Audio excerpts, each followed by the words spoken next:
Je m'appelle Miller et à 32 ans, j'ai passé 8 ans à construire une carrière de développeur de logiciels tout en regardant ma sœur Nathalie recevoir d'infinies faveurs. En grandissant, le schéma était clair, elle était l'enfant chéri, j'étais l'oublié. Grâce à la discipline et au sacrifice, j'ai réussi à économiser près de 175 000 $ jusqu'à ce que Nathalie décide qu'elle y avait droit. Ce qui a suivi a été la trahison familiale ultime qui m'a forcé à choisir entre mon avenir et leur approbation. Avant de vous raconter comment toute ma famille s'est retournée contre moi, faites-moi savoir d'où vous regardez et cliquez sur ce bouton d'abonnement si vous avez déjà dû tenir tête à des membres de votre famille qui se croyaient tout permis.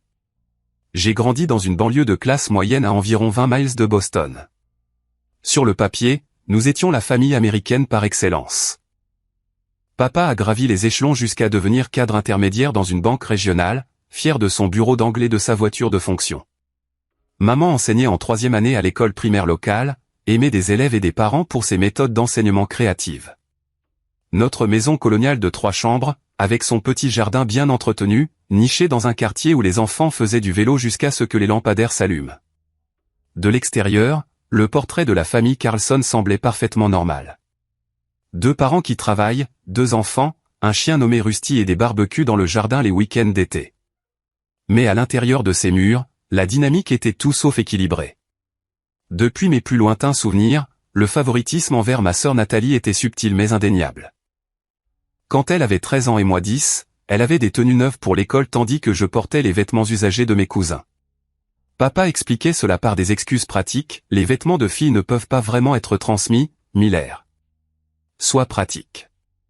Maman ajoutait, Nathalie doit s'intégrer à ses amis. Tu sais comment sont les filles de cet âge. Leur calendrier avait toujours de la place pour les événements de Nathalie. Mes parents ne manquaient jamais ses spectacles de chorale ou ses matchs de football, assis au premier rang, enregistrant chaque instant. Pendant ce temps, mes compétitions académiques ou mes matchs de baseball étaient fréquentés sporadiquement, voire pas du tout. Il y avait toujours une raison, papa avait une réunion importante, maman avait des copies à corriger. J'ai appris à leur parler de mes événements à la dernière minute, m'épargnant la déception de m'attendre à ce qu'ils viennent. Le schéma a atteint son paroxysme lors de ma remise de diplôme du lycée. Je devais recevoir un prix pour mes résultats exceptionnels en informatique, quelque chose pour lequel j'avais travaillé pendant 4 ans. Au milieu de la cérémonie, j'ai regardé depuis la scène mes parents se faufiler par la porte arrière.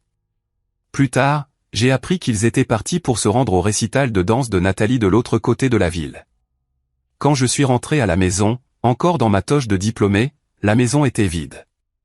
Une note griffonnée à la hâte sur le comptoir de la cuisine disait « Félicitations. Reste dans le frigo. » On a dû emmener Nat dîner pour fêter ça avec ses amis de danse. Ne nous attends pas, cette nuit m'a façonné plus qu'ils ne le sauront jamais. Je me suis assis seul sur notre porche arrière, toujours dans mes vêtements de diplômé, et je me suis fait une promesse. Je construirai ma vie sans rien attendre de personne.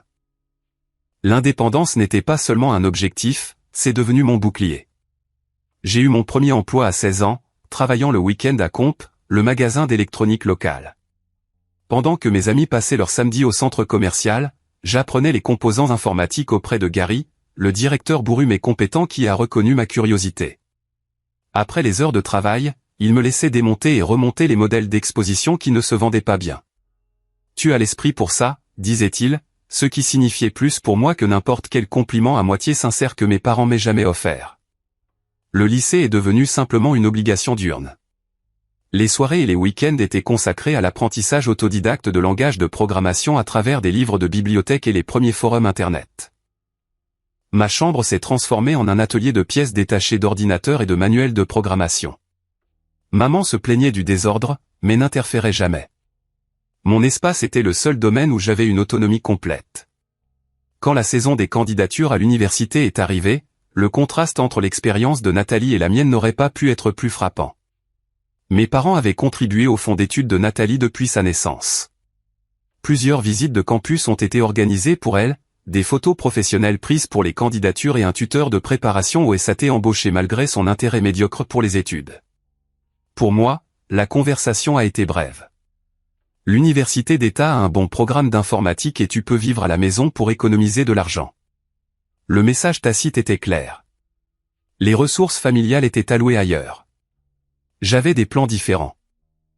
Grâce à des études acharnées et à ces mêmes compétences en programmation que je m'étais enseigné, j'ai obtenu une bourse au mérite pour le programme d'ingénierie de l'Université d'État. Le jour où la lettre est arrivée, maman a dit qu'elle était fière mais a rapidement changé de sujet pour s'inquiéter des futures décisions universitaires de Nathalie. Papa a simplement hoché la tête et a demandé si la bourse couvrait le logement et la nourriture. Ce n'était pas le cas, mais j'avais déjà calculé exactement combien d'heures je devrais travailler pour me permettre un appartement en colocation près du campus. L'université a continué sur le même schéma d'autonomie. Je travaillais 25 heures par semaine au service informatique de l'université tout en suivant un programme de cours complet. Les vacances signifiaient prendre des gardes supplémentaires pendant que les autres étudiants rentraient chez eux. Pendant ce temps, Nathalie fréquentait une coûteuse université privée d'arts libéraux à 3 états de là, son appartement entièrement meublé par nos parents, ses dépenses mensuelles couvertes par leur carte de crédit. Ta sœur n'est pas aussi naturellement capable que toi, expliquait maman lors de rares conversations téléphoniques. Elle a besoin de plus de soutien pour s'épanouir. Après l'obtention de notre diplôme, nos chemins ont divergé encore plus radicalement. J'ai décroché un poste chez TechFusion, une société de logiciels en pleine croissance à Boston. Le salaire de départ n'était pas impressionnant, mais le potentiel de croissance l'était. J'ai loué un modeste appartement d'une chambre dans un quartier peu à la mode et j'ai conduit la même Honda fiable que j'avais achetée à l'université. Chaque salaire était méticuleusement alloué, nécessité, fonds d'urgence, compte de retraite et mes économies en constante augmentation. Le parcours post-universitaire de Nathalie ressemblait à un jeu coûteux de saute-mouton professionnel. D'abord, son poste de coordinatrice marketing dans un magazine de mode, qu'elle a quitté après 6 mois parce que son patron étouffait sa créativité. Ensuite, nos parents ont payé pour qu'elle suive un programme de design d'intérieur, qu'elle a abandonné à mi-parcours après avoir décidé que ce n'était finalement pas sa passion. Un bref passage dans la vente pharmaceutique s'est terminé lorsqu'elle n'a pas pu atteindre les objectifs trimestriels. Maintenant, elle travaillait dans une agence immobilière de luxe, un emploi qu'elle occupait depuis près de 11 mois, sa plus longue période d'emploi à ce jour. Pendant qu'elle changeait de carrière et d'appartement, je maintenais le cap. Mon style de vie est resté modeste malgré les promotions et les augmentations de salaire. Mon appartement était fonctionnel plutôt que à la mode. Ma garde-robe se composait de basiques qui ne feraient pas sourciller au bureau, mais ne feraient pas tourner les têtes non plus. Le seul luxe que je me permettais était un voyage de randonnée annuel dans les parcs nationaux où je me déconnectais complètement pendant une semaine. Mes collègues me taquinaient parfois sur mes habitudes frugales, mais j'avais une feuille de calcul qu'ils ne voyaient pas, une qui suivait mes investissements, mes économies et mon calendrier prévisionnel d'indépendance financière. Mon but ultime n'était pas les voitures de luxe ou les marques de créateurs. Je rêvais d'atteindre un point où je pourrais créer ma propre société de conseil en logiciel ou financer une start-up technologique sans que les investisseurs ne contrôlent ma vision, peut-être même prendre ma retraite anticipée et voyager beaucoup, une liberté qui nécessitait du capital et de la discipline. Désormais, les réunions de famille devenaient des exercices d'esquive. Papa s'informait de mon travail avec un vague intérêt, son attention ne s'éveillant que lorsqu'il s'agissait de discuter d'éventuelles augmentations de salaire. Toujours dans la même entreprise, hein? Pas d'ambition de monter dans une de ces grandes entreprises de technologie? L'argent est bien meilleur. Il n'a jamais vraiment compris que la stabilité et la croissance à long terme dans une entreprise qui respectait l'équilibre entre vie professionnelle et vie privée correspondaient parfaitement à ma stratégie financière. Maman examinait mes vêtements pratiques et ma coupe de cheveux avec une légère déception, suggérant parfois que je profite un peu de la vie, ou se demandant à voix haute si je sortais avec quelqu'un qui pourrait apporter un peu d'excitation dans ma vie. La suggestion que mon approche méthodique de la vie indiquait un manque plutôt qu'un choix délibéré était un courant sous-jacent constant. L'approche de Nathalie vis-à-vis de ma discipline financière a évolué de dédaigneuse à autoritaire au fil des ans. Au début, elle plaisantait sur le fait que j'étais radin ou ennuyeux. Plus tard, elle a commencé à laisser entendre que je devais aider la famille chaque fois qu'elle rencontrait des difficultés financières. Les petits prêts demandés sont devenus des prêts plus importants attendus. 100 $ pour des réparations de voitures imprévues sont devenus 500 $ pour le loyer lorsqu'elle a décidé de prendre une semaine de congé sans solde. Le délai de remboursement s'est étiré de « la semaine prochaine » à « quand les choses se calmeront » pour finalement ne plus être mentionné du tout. J'ai maintenu des limites prudentes, aidant parfois pour des dépenses vraiment essentielles, mais refusant de financer des choix de vie qui dépassaient ses revenus. Chaque refus était accueilli par une manipulation émotionnelle croissante, des larmes, des accusations d'égoïsme, des rappels de la façon dont nos parents l'avaient toujours aidé. C'est différent, argumentait-elle lorsque je soulignais l'inégalité. Ce sont des parents. C'est ce que font les parents. Ce qu'elle voulait vraiment dire, c'est ce que les parents font pour toi, ce que les frères et sœurs font pour moi. Le schéma s'est poursuivi pendant des années, créant une dynamique tendue mais gérable. Puis est arrivé le dîner du dimanche qui allait finalement briser notre famille et changer la trajectoire de ma vie pour toujours. Avril en Nouvelle-Angleterre apporte un temps imprévisible, et ce dimanche particulier a connu une chaleur inhabituelle qui a incité les voisins à installer avec optimisme leurs meubles de jardin. Je rendais rarement visite à la maison de mes parents, limitant les interactions familiales aux grandes vacances et aux dîners dominicaux occasionnels, lorsque la culpabilité de refuser trop d'invitations l'emportait sur mon désir de solitude paisible. Ce soir-là, je suis arrivé à la maison coloniale familière avec une bouteille du vin blanc préféré de maman et la résignation de quelqu'un qui se prépare à une obligation sociale inévitable. La maison sentait le rôti et le polish au citron. Le rituel de préparation du dîner dominical traditionnel de maman n'avait pas changé en 20 ans. Papa était installé dans son fauteuil à regarder le golf avec la concentration exercée de quelqu'un qui évite les tâches ménagères. Il a brièvement levé les yeux quand je suis entré. « Miller, tu es en avance pour une fois. » Pas une question, pas tout à fait un salut, juste une observation avec la plus faible pointe de surprise. Maman est sortie de la cuisine, s'essuyant les mains sur son tablier, son sourire d'enseignante fermement en place. « Voilà mon garçon occupé. J'allais justement t'appeler pour m'assurer que tu te souvenais. » Elle a accepté le vin avec une gratitude exagérée, comme si je lui avais offert un millésime rare au lieu de son chardonnay habituel à $12 de l'épicerie. La conversation du dîner a suivi le schéma habituel. Papa s'est enquis de mon travail avec le vague intérêt de quelqu'un qui discute du passe-temps d'une connaissance lointaine. « Tu répares toujours des problèmes d'ordinateur pour la même entreprise ?» a-t-il demandé entre deux bouchées de roast-beef.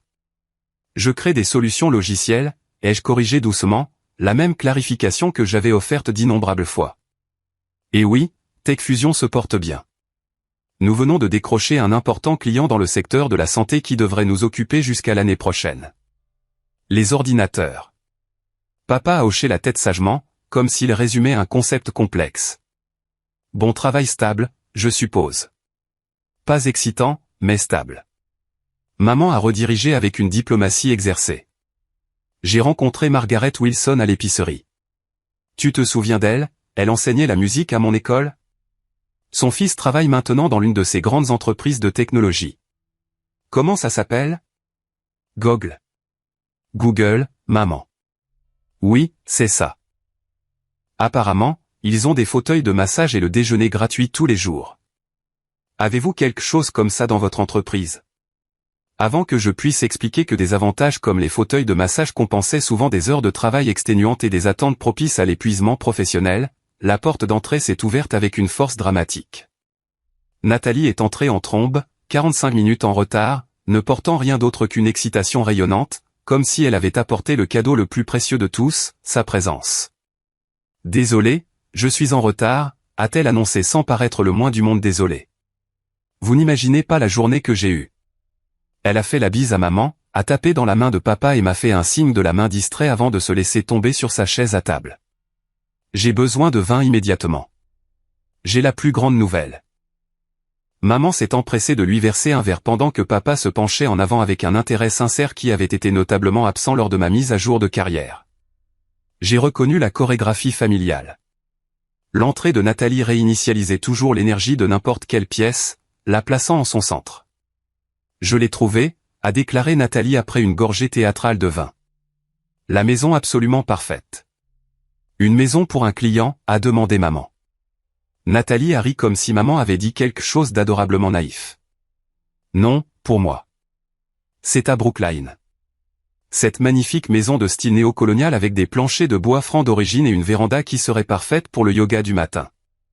3 chambres, 2 salles de bain et demi, et la cuisine. Elle a serré son cœur de façon dramatique. Cuisinière viking, comptoir en marbre et ses suspensions qui semblent tout droit sorties d'un magazine. Papa a légèrement froncé les sourcils. Brookline, c'est cher. Ça se vend combien, un endroit comme ça de nos jours? 795 000 $, a répondu nonchalamment Nathalie, comme si elle discutait du prix d'une entrée au restaurant plutôt que d'une somme que la plupart des gens mettraient des décennies à accumuler. J'ai failli m'étouffer avec mon eau. Nathalie était à son poste actuel depuis moins d'1 an. Même avec de généreuses commissions immobilières, le calcul était impossible. Chérie, c'est merveilleux que tu aies trouvé quelque chose que tu aimes, mais, a commencé doucement maman. J'ai déjà versé un acompte remboursable pour la réserver, a interrompu Nathalie en rayonnant. Le marché est si compétitif en ce moment. Mon amie courtière, Sandra, a dit que je devais agir vite. Ne vous inquiétez pas, j'ai tout prévu. Papa avait l'air à la fois inquiet et impressionné par son initiative. Maman m'a jeté un rapide coup d'œil, sentant peut-être mon scepticisme, avant de se retourner vers Nathalie avec un sourire forcé. Eh bien, dis-nous en plus sur cette maison de rêve. Pendant les 30 minutes suivantes, nous avons eu droit à une description exhaustive de chaque détail architectural, de chaque commodité du quartier et de chaque futur plan de décoration. L'enthousiasme de Nathalie était indéniable. Ses yeux pétillaient alors qu'elle décrivait le caractère et le potentiel de la maison. Pas une seule fois elle n'a mentionné de considérations pratiques comme les impôts fonciers, les coûts d'entretien ou la façon dont elle prévoyait de se permettre une hypothèque qui dépasserait clairement ses revenus. Alors que le dîner se terminait et que maman servait son crumble aux pommes signature, Nathalie a soudainement tourné son attention vers moi. Miller, rattrapons le temps perdu. J'ai l'impression qu'on a à peine parlé ces derniers temps. Aide-moi à débarrasser. Dans la cuisine, loin de nos parents, Nathalie a d'abord maintenu le prétexte d'un lien fraternel. Elle m'a posé des questions superficielles sur mon travail tout en chargeant le lave-vaisselle de manière désordonnée, d'une manière qui nécessiterait de tout réarranger après son départ. Alors, le truc du codage se passe bien? Tu gagnes bien ta vie? Développement de logiciels, ai-je corrigé automatiquement? Et oui, l'entreprise se porte bien. Je dirige un nouveau projet. C'est super, a-t-elle interrompu, clairement désintéressée des détails. Tu as toujours été si doué avec tout ce qui est technique. Vraiment intelligent avec l'argent aussi. Le pivot était si transparent que j'ai failli rire. Merci.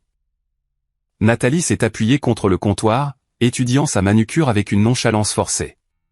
En parlant d'argent, je suis un peu dans le pétrin avec la maison. La maison que tu ne peux pas te permettre. Les mots m'ont échappé avant que je puisse les filtrer. Son expression a vacillé entre l'agacement et la détermination. Je peux me la permettre avec le bon investissement. C'est en fait de ça que je voulais te parler. Elle a baissé la voix de manière conspiratrice. J'ai besoin d'un acompte de $125 000 dans 2 semaines pour garantir l'hypothèque. Le chiffre est resté en suspens entre nous. $125 000. Pas une petite faveur ou un prêt temporaire, mais une somme qui représentait des années de mes économies disciplinées et de ma planification minutieuse. Nathalie, J'ai eu du mal à trouver des mots qui n'envenimeraient pas immédiatement la conversation. Ce n'est pas une petite somme. Où comptes-tu trouver ce genre d'argent? Elle m'a regardé comme si j'étais délibérément obtus. De toi, évidemment. Je sais que tu as économisé pratiquement chaque centime depuis l'université. Tu dois avoir au moins autant qui dort sur des comptes sans rien faire.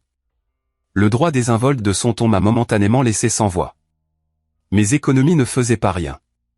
Elles représentaient la sécurité, l'opportunité et la liberté face à ce type de pression financière. Mes économies sont allouées à des objectifs spécifiques, ai-je finalement répondu, gardant ma voix égale.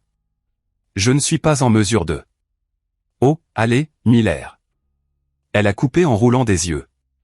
Tu as juste eu de la chance avec ton boulot de technologie ennuyeux.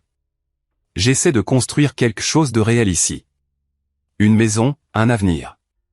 Cette maison est parfaite pour quand je m'installerai et que j'aurai une famille. Je n'ai pas eu de chance. J'ai travaillé de manière constante dans une seule entreprise pendant 8 ans tout en vivant en dessous de mes moyens spécifiquement pour construire ma sécurité financière. Peu importe, a-t-elle dit d'un geste dédaigneux. Le fait est que tu as l'argent et j'en ai besoin. La famille s'entraide. Tu peux t'en passer. Il ne s'agit pas de s'en passer, Nathalie. Cela représente des années de... Je te rembourserai éventuellement, bien sûr, a-t-elle poursuivi comme si je n'avais pas parlé, une fois que ma carrière aura vraiment décollé. Je suis sur une énorme annonce le mois prochain, et quand le marché changera, la maison prendra de la valeur et on pourra considérer ça comme un investissement pour nous deux. Il n'y a pas de nous dans ce scénario, ai-je dit fermement. C'est ta maison, ton hypothèque, ta responsabilité. Je ne te donnerai pas mes économies pour un acompte sur une maison que tu ne peux pas te permettre. Son expression s'est transformée instantanément, la façade agréable s'effritant pour révéler une colère indignée. Tu es sérieux, là? Après tout ce que notre famille a fait pour toi. L'ironie de cette déclaration était si profonde que j'ai failli rire. Qu'est-ce que notre famille a fait pour moi qui se compare à donner 125 000 $? Oh, tu joues encore la victime, a-t-elle ricané. Pauvre Miller, toujours à se sentir si négligé.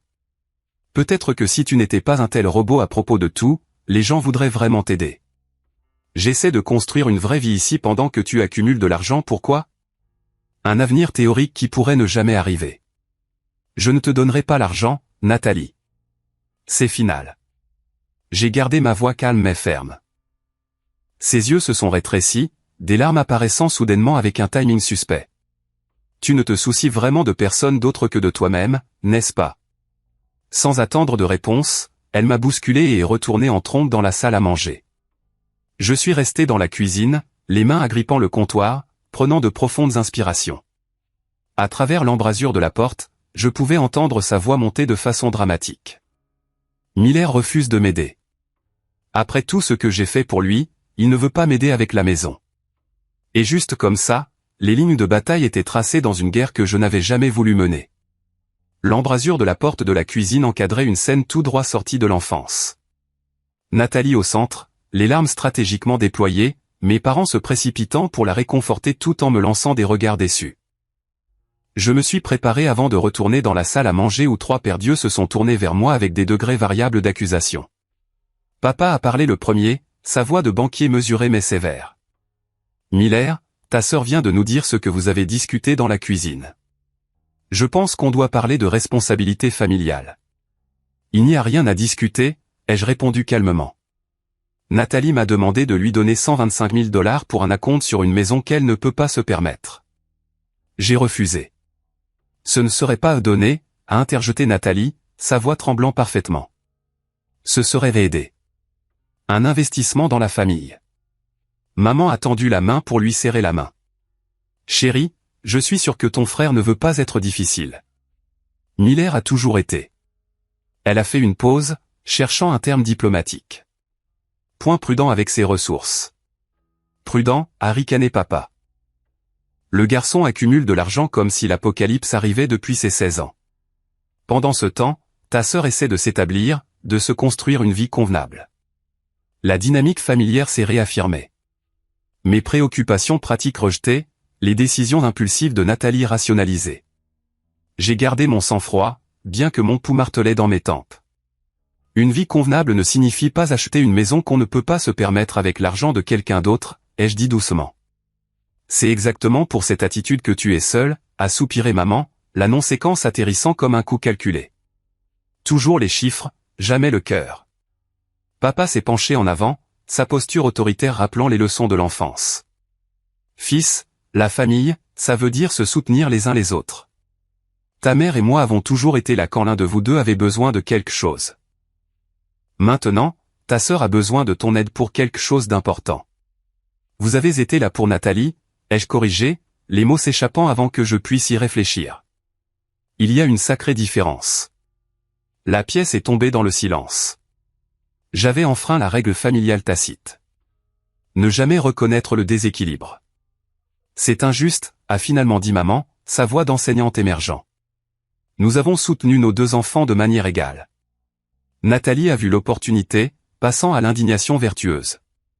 Tu vois, c'est ce qu'il fait. Il transforme tout en une compétition, en une plainte. J'essaie de réaliser un jalon de vie et il me ressort des histoires anciennes. Papa a levé la main pour demander le silence. Indépendamment de toutes les inégalités perçues que tu penses avoir existé dans ton enfance, Miller, tu es un adulte maintenant. Les adultes dans une famille se soutiennent mutuellement. Ta sœur ne demande pas une dépense futile. C'est une maison, la sécurité pour son avenir. Une maison qui coûte près de 800 000 $ alors qu'elle est à son poste depuis moins d'un an, ai-je souligné. Ce n'est pas de la sécurité, c'est de l'imprudence financière. Je suis bonne dans mon travail, a rétorqué Nathalie. Ce n'est pas parce que je ne veux pas m'asseoir dans un cubicule à écrire du charabia informatique toute la journée que je ne peux pas réussir. Papa s'est éclairci la gorge. Le fait est, Miller, que nous nous attendons à ce que tu reconsidères. La famille passe en premier. Ça a toujours été le cas dans cette maison. La conversation a tourné en rond pendant encore 40 minutes.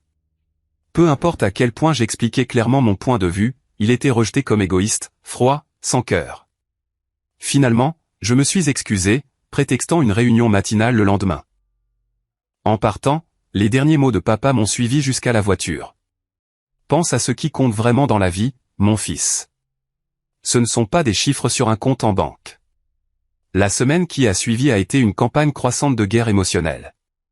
Chaque matin commençait par des textos de maman, allant de « j'ai à peine dormi en pensant à la déception de ta pauvre sœur » à des messages passifs-agressifs comme « j'ai toujours pensé que nous avions élevé des enfants qui se souciaient de la famille ». L'approche de papa était plus directe, des appels téléphoniques quotidiens pendant ma pause déjeuner, sa voix oscillant entre une déception sévère et une explication condescendante du fonctionnement des obligations familiales. Tu comprendras quand tu auras tes propres enfants un jour, disait-il à plusieurs reprises, comme si mon état de célibataire sans enfant expliquait ma défaillance morale. Nathalie a employé toutes les tactiques de manipulation de son arsenal. Les textos du matin décrivaient ses larmes. Les emails de l'après-midi détaillaient les caractéristiques de la maison auxquelles elle devrait renoncer. Les messages vocaux du soir captaient ses sanglots sur le fait de décevoir ses collègues de l'immobilier qui avaient tiré des ficelles pour l'aider. Mercredi, le cercle s'est élargi. Tante Suzanne, la sœur de maman, a envoyé un email particulièrement cinglant. Ta mère a le cœur brisé par ton égoïsme. Après tout ce qu'ils ont sacrifié pour ton éducation et tes opportunités, c'est comme ça que tu rembourses la famille. L'ironie de ce message était profonde. Mon éducation avait été en grande partie autofinancée grâce à des bourses et au travail, contrairement à l'expérience universitaire entièrement financée par les parents de Nathalie. Le cousin Marc, à qui j'avais parlé peut-être 3 fois au cours de la dernière décennie, a soudainement envoyé un texto « Mec, aide ta sœur ». La famille d'abord, non. Oncle Peter, le frère de papa et un entrepreneur prospère, a appelé pour me raisonner, malgré avoir déposé le bilan 2 fois en raison de sa propre mauvaise gestion financière. Le barrage constant a affecté mes performances au travail. Marcus, mon chef d'équipe et mentor depuis 5 ans, a remarqué ma distraction lors d'une importante réunion client. Tu codes avec la moitié de ton cerveau aujourd'hui, Miller, a-t-il demandé par la suite, sont-on plus inquiet qu'accusateur? Ce n'est pas ton genre de manquer les détails de la mise en œuvre. Dans son bureau, la porte fermée, toute l'histoire est sortie. La demande de Nathalie, la pression de mes parents, la campagne de culpabilisation coordonnée de la famille élargie.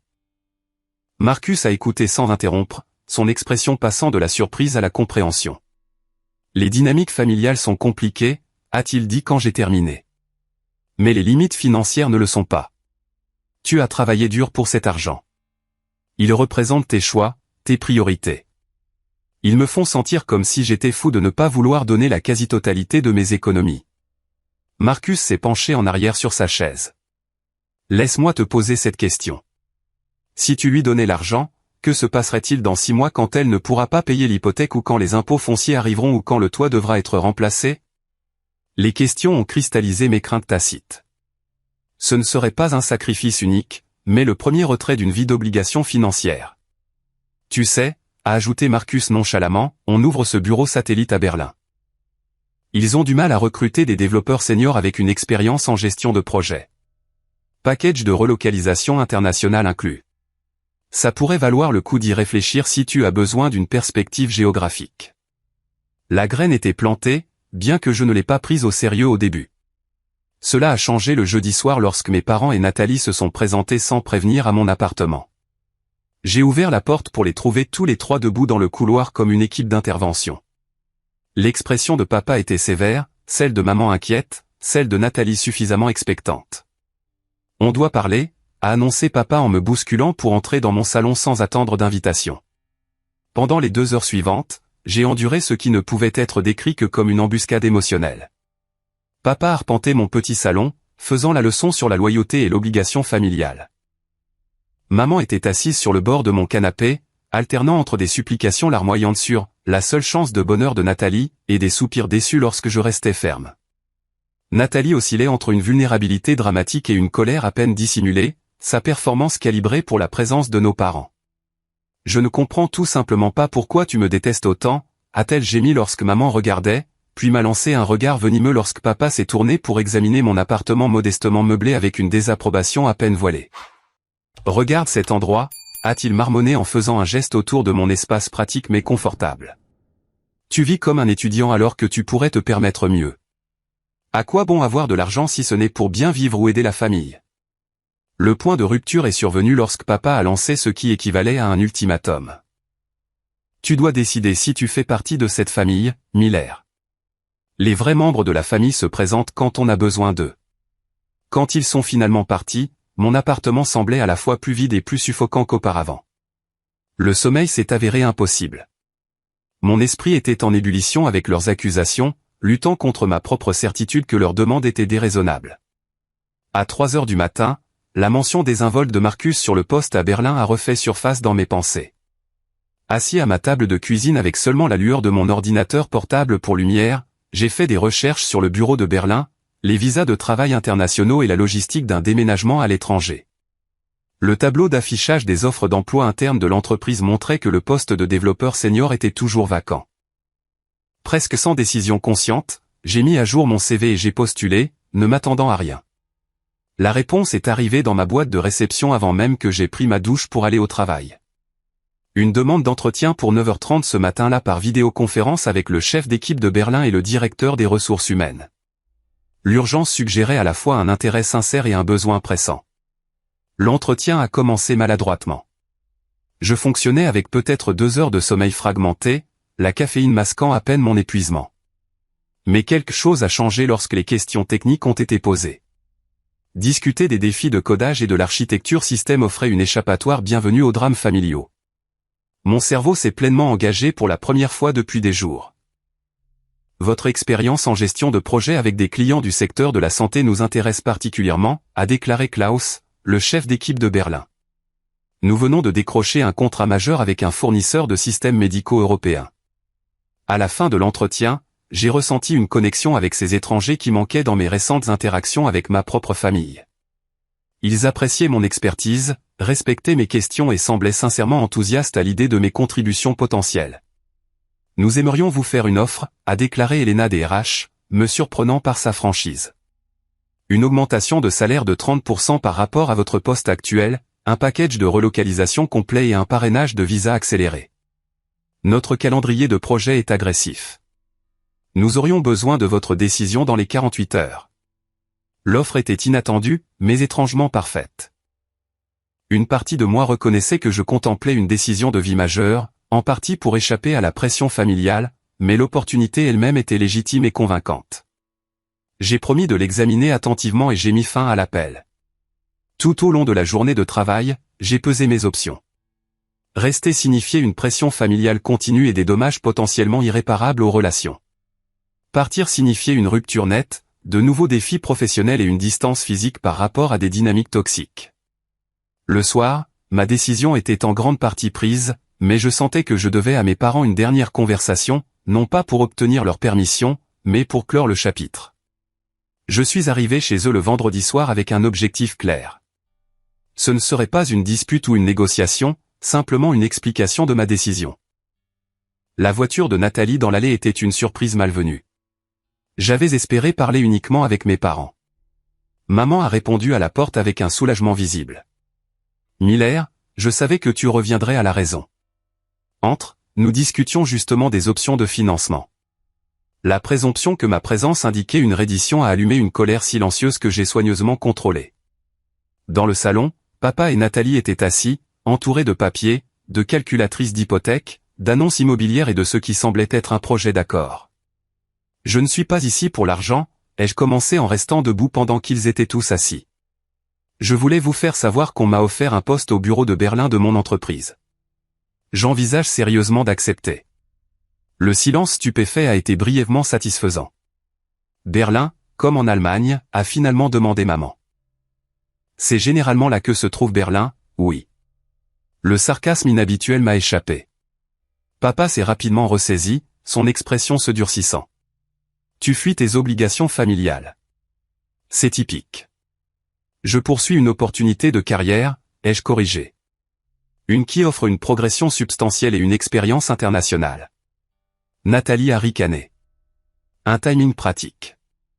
Au moment où on te demande d'aider quelqu'un d'autre que toi-même, tu fuis le pays. Il ne s'agit pas de toi, Nathalie. Tout ne tourne pas autour de toi. Bien sûr que si, ça me concerne, a-t-elle explosé, son masque tombant complètement. Tu fais ça spécifiquement pour éviter de m'aider. Le poste à Berlin est vacant depuis des mois, ai-je légèrement menti. J'y pense depuis un certain temps. Papa s'est levé, adoptant sa posture autoritaire. Tu fais une erreur, mon fils. La famille devrait passer avant les ambitions de carrière. Ce principe semble s'appliquer de manière sélective dans cette maison, ai-je répondu calmement.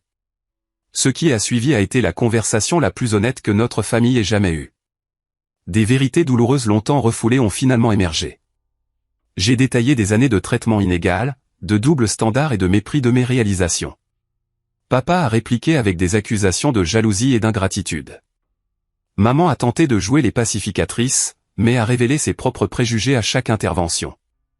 Nathalie, sentant qu'elle perdait le contrôle du récit, a dramatiquement escaladé. Admets juste que tu me détestes. Tu as toujours été jaloux parce que maman et papa m'aiment plus. L'éclat enfantin aurait pu être presque comique s'il n'avait pas exposé si parfaitement le dysfonctionnement central. Je ne te déteste pas, Nathalie, mais je ne te confie pas mon avenir financier. Tu n'as pas besoin de tout cet argent. A-t-elle presque crié. Tu vis comme un moine de toute façon. Pourquoi économises-tu qu'il soit si important? Mes choix, ma liberté, mon avenir, chaque mot délibéré et ferme. Alors que la dispute s'intensifiait, des révélations choquantes ont émergé. Papa a involontairement révélé qu'ils avaient refinancé leur maison 2 fois pour couvrir l'entreprise ratée et les dettes de carte de crédit de Nathalie. Maman a laissé échapper que Nathalie avait déjà été refusée par 2 prêteurs hypothécaires avant de me contacter. Vous avez encouragé son irresponsabilité financière pendant des années, ai-je dit, les pièces s'emboîtant enfin. Et maintenant, vous vous attendez à ce que je continue sur cette lancée. Le visage de papa a rougi de colère. Nous avons soutenu nos 2 enfants selon leurs besoins. Nathalie a eu besoin de plus d'aide. C'est juste la réalité. Non, vous l'avez paralysée en ne lui permettant jamais de faire face aux conséquences, ai-je rétorqué. Et maintenant, vous voulez que je fasse de même. La dispute a continué à s'intensifier jusqu'à ce que je me lève finalement pour partir, émotionnellement épuisé mais étrangement libéré. Je vous ferai part de ma décision concernant Berlin d'ici dimanche. Le dernier mot de papa m'a suivi jusqu'à la porte. Si tu choisis d'abandonner ta sœur quand elle a besoin de toi, ne t'attends pas à ce que la même famille que tu as toujours eu t'attende quand tu décideras de revenir. La menace a persisté pendant que je rentrais chez moi, ses implications se dévoilant lentement dans mon esprit. Étais-je vraiment menacé d'excommunication familiale pour avoir refusé de donner mes économies? 2 heures après mon retour à mon appartement, la réponse est arrivée par texto de papa. Ta mère et moi avons discuté de la situation. Tes choix sont clairs, signe comme garant sur l'hypothèque de Nathalie d'ici lundi ou considère ta relation avec cette famille fondamentalement changée. La famille se serre les coudes ou pas du tout. Il ne s'agit pas d'argent mais de loyauté. Fais le bon choix, mon fils. Le message m'a stupéfait par son ultimatum explicite. Quelques minutes plus tard, mon téléphone a vibré de notifications. Nathalie avait publié une mise à jour sur les réseaux sociaux, vague mais clairement ciblée. Le cœur brisé quand ceux qui devraient vous aimer le plus révèlent leur véritable égoïsme. Certains liens que je pensais incassables. La section des commentaires s'est rapidement remplie de réponses sympathiques, dont plusieurs de membres de la famille élargie qui ne connaissaient clairement la situation que du point de vue de Nathalie. Cousine Rachel, la famille d'abord, toujours. Je n'arrive pas à le croire. Oncle Peter, certaines personnes oublient d'où elles viennent. Tante Suzanne, appelle-moi, chérie. On va trouver une solution. La campagne de dénigrement public coordonnée a été suivie d'un texto de groupe de maman à plusieurs membres de la famille qui m'incluaient accidentellement. Miller est têtu à propos d'aider Nathalie. Si quelqu'un peut le raisonner avant qu'il ne ruine définitivement les relations familiales, s'il vous plaît, essayez. Quelque chose de froid et de clarifiant s'est installé dans ma poitrine. Ce n'étaient pas les actions de personnes qui respectaient mon autonomie ou se souciaient de mon bien-être. C'étaient des tactiques coercitives conçues pour forcer la conformité. À 23h30 ce soir-là, une pensée troublante m'a frappé. Nathalie avait toujours accès à un compte d'épargne joint que nous avions ouvert il y a des années pour un fonds de vacances familiales. Le compte était resté ouvert avec des fonds minimes, mais il était lié à mes comptes principaux pour des transferts occasionnels. Je me suis connecté à mon application bancaire pour vérifier le statut et j'ai découvert quelque chose de glaçant. 3 tentatives de connexion infructueuses au cours de la dernière heure depuis un appareil non reconnu. Quelqu'un, presque certainement Nathalie, essayait d'accéder à mes comptes. La prise de conscience a déclenché une action immédiate. À minuit, j'étais au téléphone avec la ligne d'urgence de ma banque, mettant en place des gels de sécurité et supprimant toutes les connexions d'accès externes. À 1 heure du matin, j'avais créé des comptes entièrement nouveaux dans un autre établissement financier et initié des transferts de mes économies. À 2 heures, j'avais changé tous les mots de passe, questions de sécurité et numéros de téléphone de récupération associés à mon identité financière. Le sentiment de trahison était profond. Ma propre sœur avait tenté d'accéder à mes comptes sans permission. Qu'il s'agisse de vérifier les soldes ou de transférer réellement des fonds restés incertains, mais la violation des limites était indéniable. Il ne s'agissait plus seulement de manipulation émotionnelle. C'était potentiellement criminel. À l'aube, j'ai envoyé une réponse de 2 mots au texto d'ultimatum de mon père. Je comprends. Laissez-le interpréter cela comme il le souhaitait. Puis j'ai envoyé un email à Elena à Berlin. J'accepte le poste. Quand puis-je commencer? Le matin a apporté les conséquences de mon verrouillage financier de minuit. 57 appels manqués et 36 textos. Les messages vocaux allaient de furieux à menaçants. Papa, qu'est-ce que tu as fait, bon sang? Nathalie dit que tous les comptes sont gelés. Règle ça immédiatement ou il y aura de graves conséquences. Nathalie, espèce de monstre absolu. Je vérifiais juste notre compte joint. Comment oses-tu m'accuser de vol après tout ce que j'ai fait pour toi? Maman, Miller, s'il te plaît, appelle-nous. Cette situation devient incontrôlable. Quoi que tu penses que Nathalie a fait, je suis sûr qu'il y a une explication. Oncle Peter, ton père est hors de lui. Je ne l'ai jamais vu aussi en colère. Tu dois arranger ça, mon fils. Le dernier message était de maman. Un simple texto qui, d'une manière ou d'une autre, m'a blessé plus profondément que les messages vocaux en colère. Je suis déçu de toi. Pas en colère, pas confuse, déçu. Comme si protéger mes finances d'un accès non autorisé était une défaillance morale plutôt qu'une protection de base. En parcourant le barrage de messages, une autre notification est apparue. Une capture d'écran d'un chat familial privé de la cousine Rachel, qui avait toujours été gentille avec moi. Je pensais que tu devrais voir ça. Ce n'est pas bien ce qu'ils font. La capture d'écran montrait une conversation entre divers membres de la famille discutant de mes problèmes de santé mentale et de mon comportement paranoïaque, Nathalie suggérant que j'avais peut-être besoin d'une aide professionnelle pour ma relation malsaine avec l'argent. Papa a proposé une intervention familiale où il aiderait Miller à voir la raison sur ses responsabilités. L'assassinat de caractère coordonné a confirmé ma décision. Ce n'étaient pas les actions de personnes qui avaient mes meilleurs intérêts à cœur. Avec un calme étrange, j'ai ouvert mon ordinateur portable et j'ai formellement accepté le poste à Berlin par email. Elena a répondu en quelques minutes avec les documents préliminaires et une date de début proposée dans 3 semaines. Au bureau, j'ai demandé une réunion privée avec mon directeur pour donner mon préavis de 2 semaines. Marcus n'a pas semblé surpris. Berlin a fait une offre?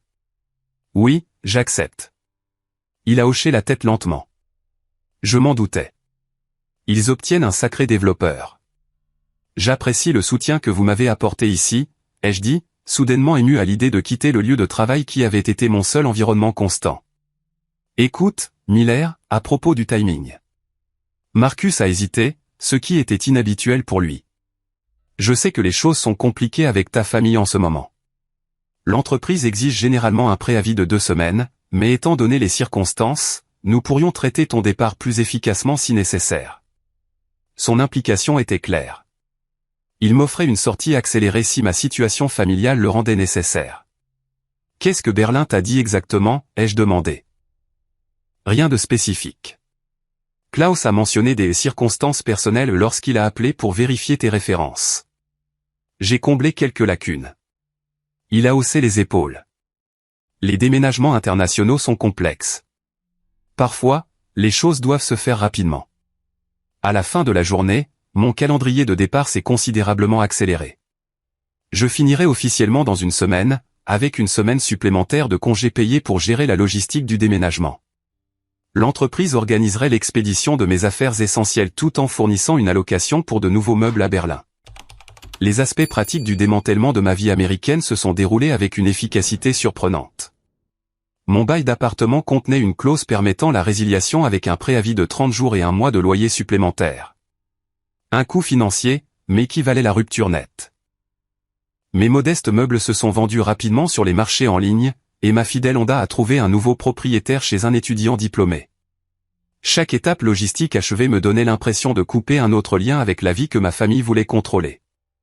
Chaque boîte emballée représentait la liberté plutôt que la perte. La seule obligation restante était mon appartement, trop d'objets personnels à simplement abandonner, trop peu de temps pour tout trier correctement. J'ai loué un petit box de stockage pour les objets ayant une réelle valeur sentimentale et j'ai donné le reste à des associations caritatives locales. 4 jours après le début de cette transformation éclair, maman a envoyé un texto demandant à me rencontrer seule pour un café. Contre mon meilleur jugement, j'ai accepté, choisissant un café public où toute scène potentielle serait contenue par la bienséance sociale. Elle est arrivée, l'air plus petite. L'enseignante d'école primaire confiante semblait diminuée par le conflit familial. Pendant plusieurs minutes, nous avons engagé une conversation maladroite sur la météo et le prochain concert de printemps de son école. Finalement, elle a abordé le sujet délicat.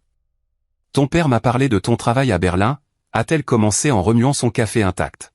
« Est-ce que c'est vraiment en train de se produire ?»« Oui, je pars la semaine prochaine. » Sa main a légèrement tremblé. Si vite, sans même en discuter avec la famille d'abord.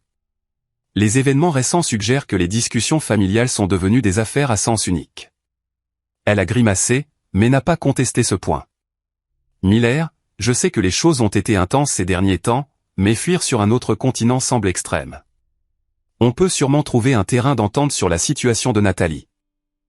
Il n'y a pas de terrain d'entente, maman. Toi et papa m'avaient donné un ultimatum. Sacrifier ma sécurité financière pour Nathalie ou être coupé de la famille. Je ne fais que reconnaître le choix que vous m'avez présenté. Nous n'avons jamais voulu en arriver là, a-t-elle insisté, les larmes aux yeux. Nous voulons juste que tu aides ta sœur. Juste cette fois. L'expression a allumé quelque chose en moi. Juste cette fois, maman? Nathalie a eu d'innombrables juste cette fois, les frais de scolarité, les études supérieures qu'elle n'a pas terminées, les entreprises ratées, les renflouements de cartes de crédit, les paiements de voitures, le loyer quand elle a quitté des emplois sans en avoir de nouveaux.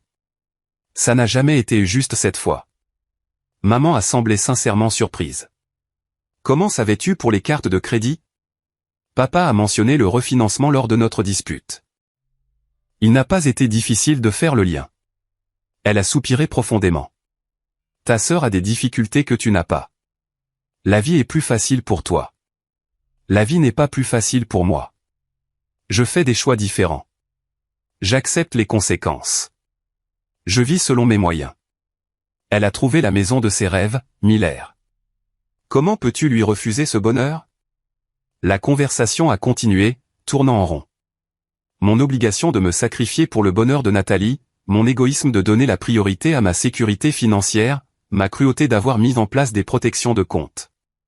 Quand maman a finalement demandé directement si j'allais, juste aider cette fois-ci, j'ai répondu avec une finalité calme, non. Et j'ai besoin que tu comprennes que cette réponse ne changera pas, peu importe le nombre de membres de la famille qui appellent ou le nombre d'appels émotionnels que vous faites. Elle est partie peu de temps après, nos adieux maladroits étendus. Le gouffre entre nous semblait infranchissable, non pas à cause de la colère, mais parce que nous partions de compréhensions fondamentalement différentes de l'obligation familiale. La nuit précédant mon départ a apporté une dernière confrontation. J'emballais les dernières de mes affaires essentielles quand des coups secs ont interrompu mon travail méthodique. À travers le Judas, j'ai vu Nathalie, seule et clairement agitée. Contre mon meilleur jugement, j'ai ouvert la porte mais j'ai bloqué l'entrée. Nathalie, il est tard. Tu le fais vraiment? A-t-elle dit en regardant les valises emballées visibles derrière moi.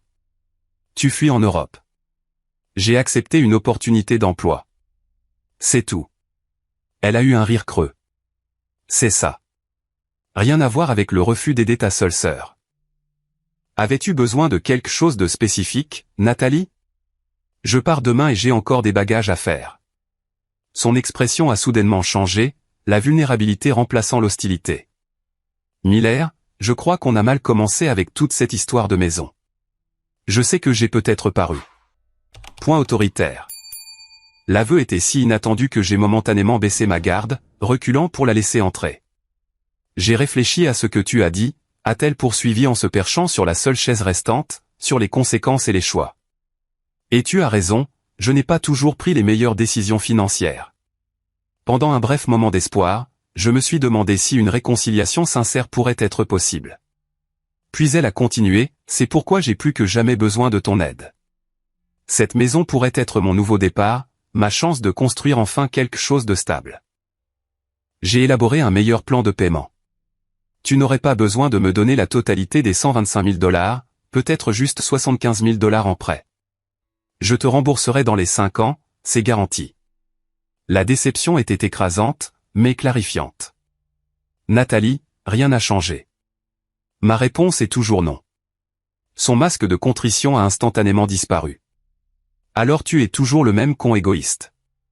Sais-tu ce qui s'est passé depuis que tu as fait ton petit coup de banque? La tension artérielle de papa est montée en flèche. Maman fait des crises d'angoisse. J'ai perdu la compte de la maison parce que je n'ai pas pu obtenir de financement à temps. Je suis désolé pour les problèmes de santé de maman et papa, mais je ne suis pas responsable de tes décisions financières. Oh, mais tu es responsable de la destruction de cette famille, a-t-elle rétorqué, la voix montant. Tu sais quoi d'autre? J'ai déjà 30 000 $ de dette de carte de crédit en essayant de maintenir le style de vie attendu dans l'immobilier de luxe. Ma voiture a 3 mois de retard de paiement. Je pourrais perdre mon emploi si je n'ai pas l'air assez prospère pour vendre des propriétés haut de gamme. L'aveu de sa situation financière désastreuse a confirmé chaque instinct qui m'avait conduit à protéger mes actifs. Cela n'aurait pas été un prêt unique, mais le premier paiement d'un cycle sans fin d'urgence financière. Nathalie, je crois que tu devrais partir. Tu te crois tellement meilleur que moi, a-t-elle craché en ramassant son sac à main. Mais tu n'es qu'un lâche qui fuit sa famille. Profite de ta vie solitaire en Allemagne. J'espère que l'argent que tu accumules te tiendra chaud la nuit. Alors que la porte se refermait derrière elle, j'ai ressenti un sentiment de paix inattendu. Demain, je monterai dans un avion pour Berlin, laissant derrière moi une dynamique familiale devenue insoutenable.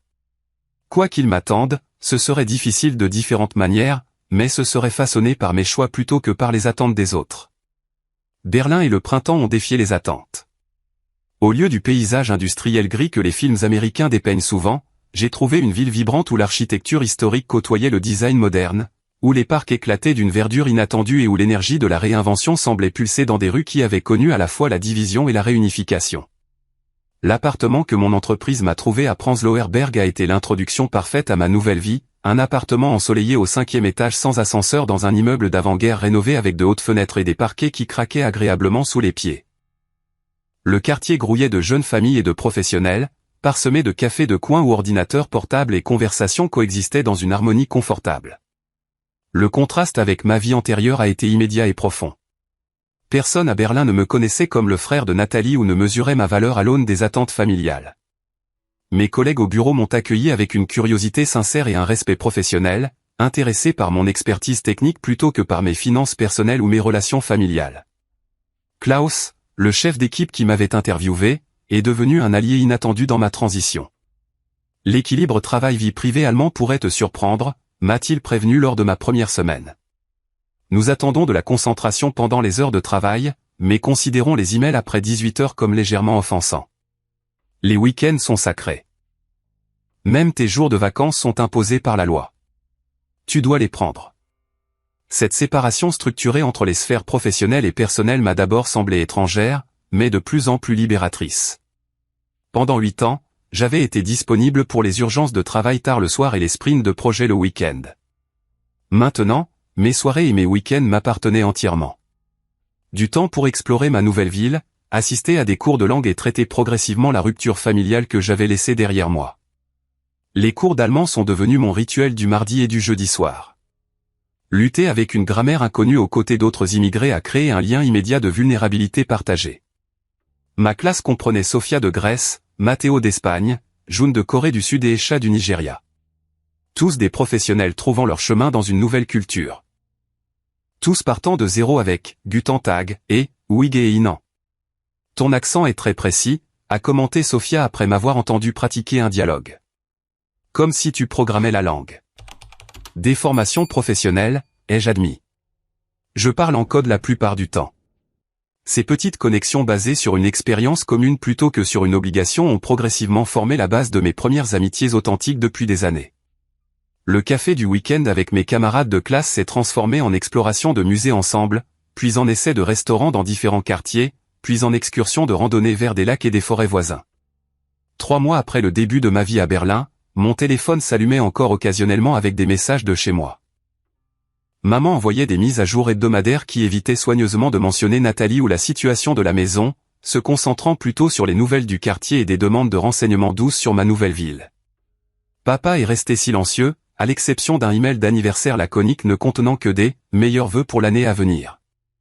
Nathalie alternait entre des accusations de colère et des appels manipulateurs, chacun ignoré jusqu'à ce qu'ils finissent par s'estomper.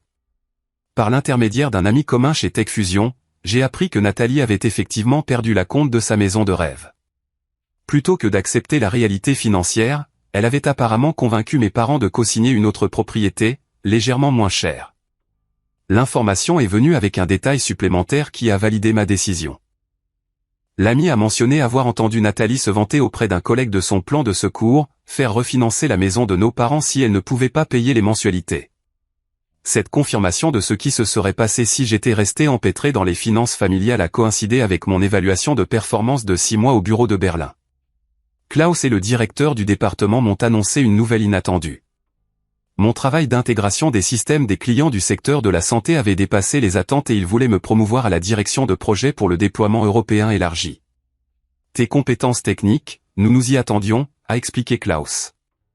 Ta capacité à naviguer dans les différences culturelles entre les systèmes médicaux allemands, français et suédois tout en maintenant une mise en œuvre cohérente, c'est ce qui nous a le plus impressionné. La promotion s'est accompagnée d'une autre augmentation de salaire et d'une reconnaissance officielle lors de la réunion trimestrielle de tous les employés. Alors que mes collègues me félicitaient par la suite, Julia de l'équipe de design s'est attardée pour poser des questions sur l'interface de santé. Les améliorations de l'expérience utilisateur, c'est ton travail ? A-t-elle demandé, son anglais précis avec un léger accent allemand. La hiérarchie visuelle dans le tableau de bord des données des patients est élégamment structurée. Notre discussion professionnelle autour d'un café s'est prolongée en un dîner, puis en visite de musée le week-end, puis en une excursion d'une journée spontanée à Dresde. Le style de communication directe de Julia et sa perspective créative ont à la fois défié et complété mon approche analytique. Contrairement aux relations précédentes où j'avais soigneusement surveillé mes dépenses pour maintenir mes objectifs d'épargne, je me suis retrouvé à relâcher naturellement les limites financières pour profiter d'expériences avec elle, des week-ends à Prague, des billets de concert, des après-midi en terrasse de café qui s'étiraient jusqu'au soir sans calculer l'efficacité du temps passé. 6 mois après le début de ma vie à Berlin, un email inattendu est arrivé d'une source inattendue, mon père. Le message était bref mais significatif. Miller, ta mère a eu une petite opération la semaine dernière. Rien de grave, juste une ablation de la vésicule biliaire. La convalescence se déroule normalement. Je pensais que tu devais savoir. L'assurance a couvert la plupart des frais, mais la franchise était substantielle. Les factures médicales de nos jours. J'espère que Berlin te traite bien. Papa. La référence financière subtile ne m'a pas échappé. La mention des factures médicales contenait une demande non formulée. Après mûre réflexion, j'ai répondu avec une préoccupation sincère pour la santé de maman, des questions spécifiques sur sa convalescence et une offre de conversation vidéo quand elle se sentirait d'attaque. J'ai délibérément évité de reconnaître l'allusion financière. La réponse de papa est venue rapidement. Elle va bien. Les factures sont gérables mais c'est serré avec l'aide à Nathalie qui traverse une période difficile. Si tu voulais contribuer aux frais médicaux de ta mère, ça faciliterait les choses. La demande directe nécessitait une réponse directe. J'ai envoyé une réponse soigneusement formulée expliquant que, bien que je me soucie profondément de la santé de maman, je ne pouvais pas soutenir financièrement un foyer qui continuait à encourager les choix irresponsables de Nathalie. J'ai offert un soutien émotionnel, des appels réguliers et la promesse de rendre visite lorsque des limites appropriées pourraient être établies. La réponse a été, comme on pouvait s'y attendre, déçu, mais manquait de la colère explosive de nos interactions précédentes. Peut-être que le temps et la distance avaient tempéré les attentes, ou peut-être que la réalité de la dépendance financière continue de Nathalie avait fourni une perspective sur mes préoccupations. Quelle que soit la raison, l'échange a marqué un changement subtil dans notre relation, toujours endommagée, mais évoluant vers une nouvelle compréhension basée sur le respect mutuel plutôt que sur la conformité.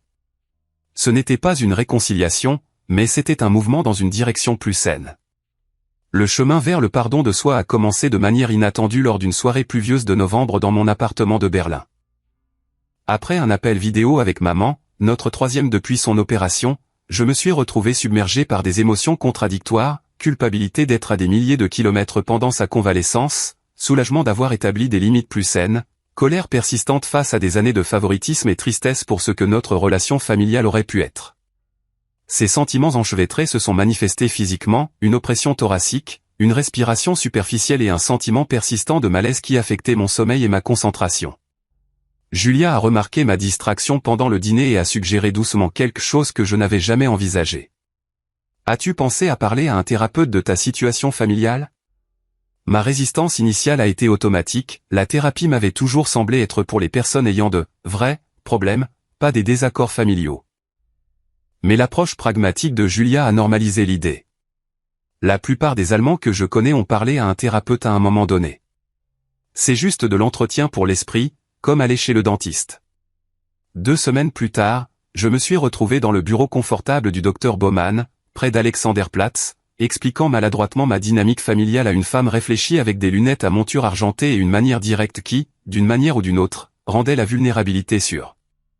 Au cours des séances suivantes, des schémas que je n'avais jamais entièrement articulés ont émergé avec une clarté douloureuse.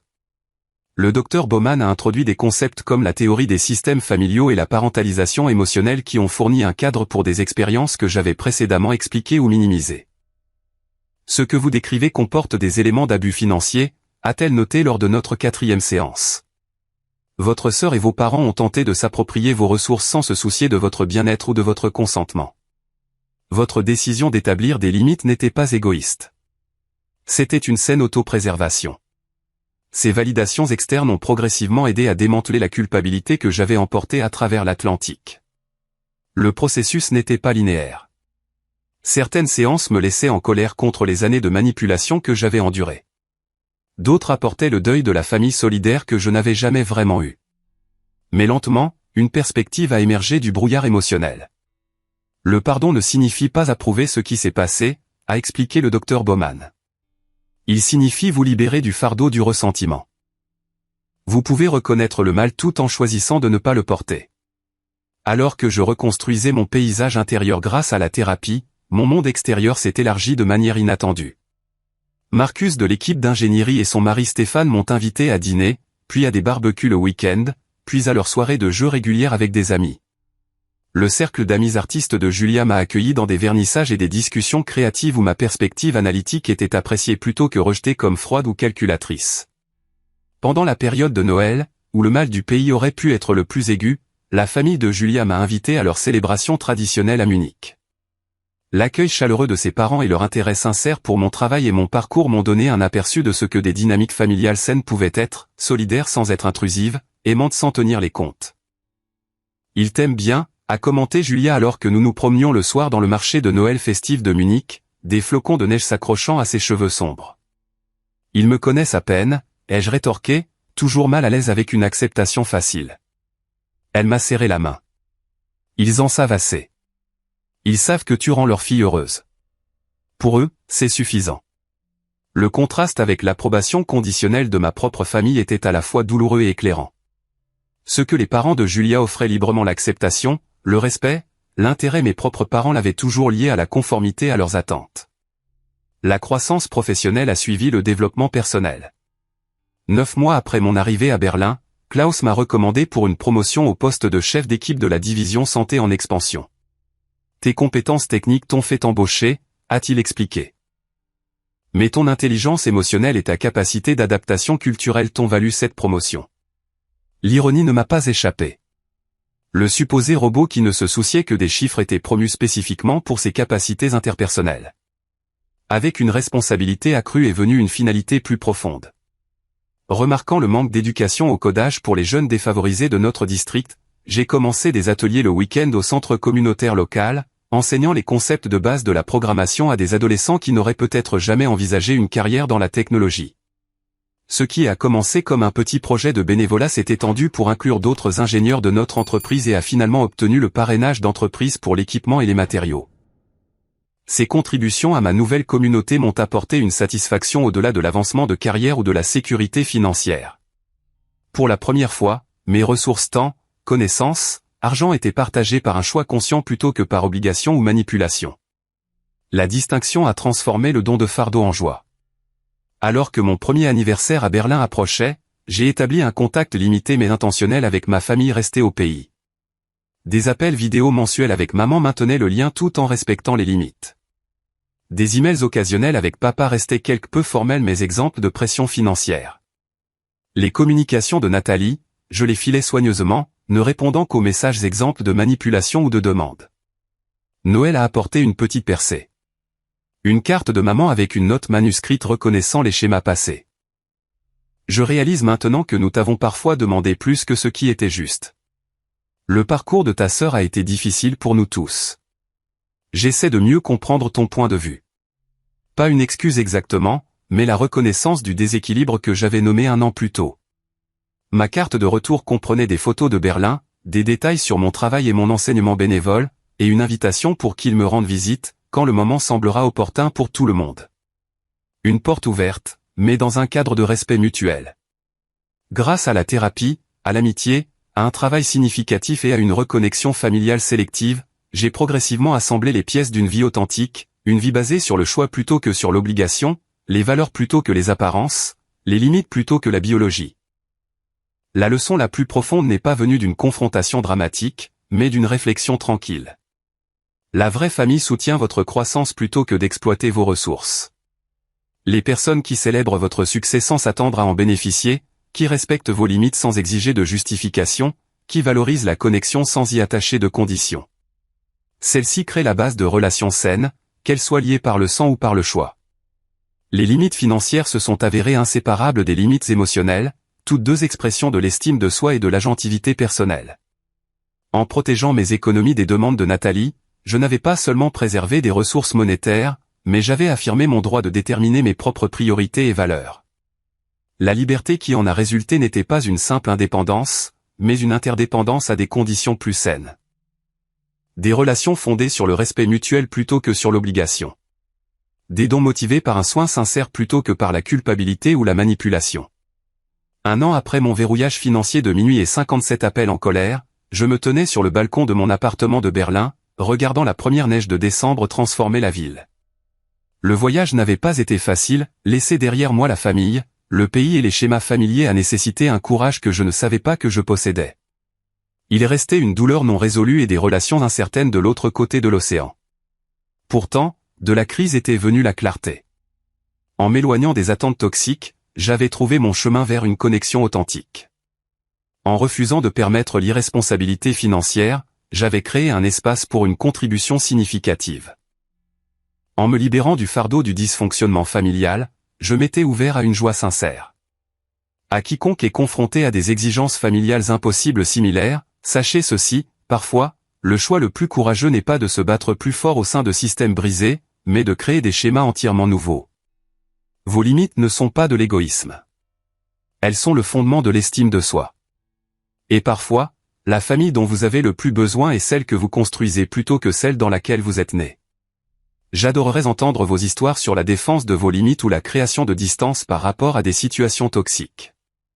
Quelqu'un d'autre a-t-il dû faire le choix difficile entre les attentes familiales et le bien-être personnel? Laissez un commentaire ci-dessous. Partagez votre expérience. Votre histoire pourrait aider quelqu'un qui se sent seul dans sa lutte. Si cela a résonné en vous, veuillez cliquer sur ce bouton j'aime et vous abonner pour entendre plus d'expériences de la vie réelle. Merci d'avoir écouté et n'oubliez pas que se choisir soi-même n'est pas égoïste. C'est parfois la chose la plus courageuse que vous puissiez faire.